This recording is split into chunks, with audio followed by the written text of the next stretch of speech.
comment lier dans votre mémoire caractère et pinyin. Ça va être l'objet de cette leçon. Alors, on voit bien donc que le but va être d'associer un pinyin à un caractère. La première astuce qu'il faut absolument savoir, qu'on a déjà évoqué rapidement, c'est une astuce qui concerne les idéophonogrammes. On a des caractères sur lesquels on a une partie son. Il suffit d'apprendre le son des composantes de base, vous allez voir leur nombre après. Comparativement au nombre de caractères, c'est très intéressant. On rappelle que les caractères sont fabriqués avec donc des composantes. Il existe 80 000 caractères qui ont été recensés. Bien évidemment, il y en a des plus fréquents que d'autres. Généralement, un chinois en connaîtra de 1500 à 5000 pour les plus cultivés. Et le code de la route. Est-ce que vous savez combien est-ce qu'on a de panneaux dans le code de la route? On en a là aussi des milliers. On en a des plus fréquents, on en a des moins fréquents. Par exemple, le nom d'une ville, peut-être qu'il y en aura qu'un ou deux. On avait fait la comparaison avec les idéophonogrammes. Par contre, d'autres seront plus fréquents. Eh bien, ce sera comme le code de la route, on va faire un travail sur la fréquence. Petite parenthèse, 150 termes chinois représentent 50% en fréquence des caractères dans un texte.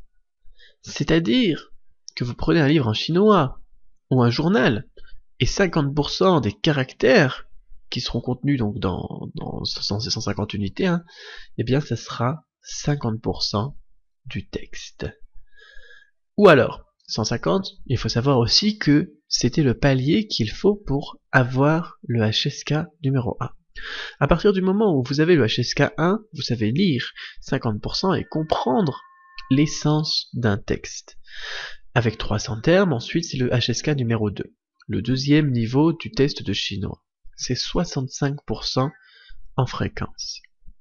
Le niveau suivant, 600 caractères, représente 80% en fréquence. Alors là, déjà, vous savez bien vous exprimer en chinois et vous savez comprendre 80% des textes, des journaux ou des livres ou la télé. C'est entre 600 et 1000 caractères que vous connaîtrez déjà dans quelques mois. Et donc, 1000 caractères, 1200 termes, c'est un niveau HSK 4. On vise un bon niveau HSK 4 au terme de cette année d'apprentissage du chinois ensemble. Alors, on revient sur les composantes. Il y a seulement, entre guillemets, 214 composantes pour composer les 80 000 caractères recensés. De fait, si l'on connaît les composantes principales et qu'on sait qu'une majeure partie des caractères chinois sont des idéophonogrammes, on pourra avoir, dans beaucoup de caractères, une idée de la prononciation. Donc du coup, pour lier, on revient à cette idée, un caractère à un pinyin, ce sera un énorme avantage de connaître les composantes de base. Alors, bien évidemment, on a aussi des composantes plus fréquentes que d'autres. Déjà 214, c'est un petit chiffre par rapport à 80 000. On va dire qu'il y a 60% d'idéophonogrammes. Ça fait déjà un bon paquet, on pourra avoir des idées du son. Mais en plus, on a donc des composantes qui sont plus fréquentes que d'autres et utilisées en tant qu'élément phonétique plus souvent. On avait vu par exemple le cheval, qui était donc un élément phonétique dans maman, qui était aussi un élément phonétique dans insulter, et puis donc qui a été utilisé comme tel pour le terme cheval. Donc, ça, c'était une petite astuce, une première astuce, pour savoir lier la prononciation et un caractère. Après, bon, il faut aussi se souvenir du ton. Alors, on va devoir faire une deuxième astuce. C'est l'utilisation de l'optimisation de la mémoire. Alors, pour la mémoire, il faut savoir que nous avons plusieurs types de mémoire.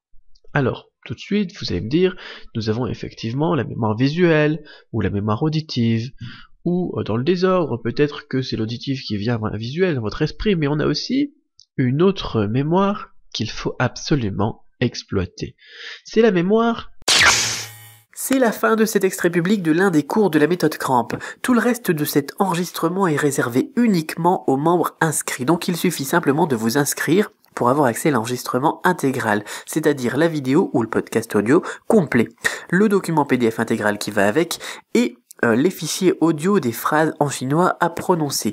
Mais pas que ça, vous allez aussi recevoir tous les jours de la semaine, du lundi au dimanche, un nouvel épisode ou un nouveau cours dans lequel vous allez pouvoir apprendre la langue chinoise, mais l'apprendre d'une façon complètement nouvelle grâce à des vidéos, des fichiers audio, des supports PDF, des outils et logiciels de mémorisation. Voilà, donc si vous aviez déjà eu l'envie de vous lancer en chinois ou si vous êtes déjà en train de l'apprendre mais que vous avez l'impression de ne pas suivre la meilleure méthode possible, alors c'est le moment pour vous de passer au niveau supérieur en utilisant les techniques et systèmes qui marchent vraiment. Vous allez donc recevoir tous les jours de la semaine une nouvelle leçon complète.